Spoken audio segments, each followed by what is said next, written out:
یہ انعام ایسا ہی ہے جیسے ہم نے تمہارے درمیان تمہیں میں سے ایک رسول بھیجا جو تمہارے سامنے ہماری آیتوں کی تلاوت کرتا ہے اور تمہیں پاکیزہ بناتا ہے اور تمہیں کتاب اور حکمت کی تعلیم دیتا ہے اور تمہیں وہ باتیں سکھاتا ہے جو تم نہیں جانتے تھے۔ لہٰذا مجھے یاد کرو، میں تمہیں یاد رکھوں گا، اور میرا شکر ادا کرو اور میری ناشکری نہ کرو۔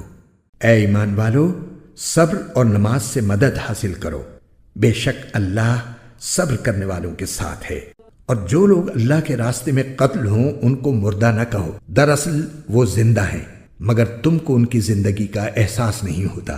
اور دیکھو، ہم تمہیں آزمائیں گے ضرور، کبھی خوف سے اور کبھی بھوک سے اور کبھی مال و جان اور پھلوں میں کمی کر کے۔ اور جو لوگ ایسے حالات میں صبر سے کام لیں ان کو خوشخبری سنا دو۔ یہ وہ لوگ ہیں کہ جب ان کو کوئی مصیبت پہنچتی ہے تو یہ کہتے ہیں کہ ہم سب اللہ ہی کے ہیں اور ہم کو اللہ ہی کی طرف لوٹ کر جانا ہے۔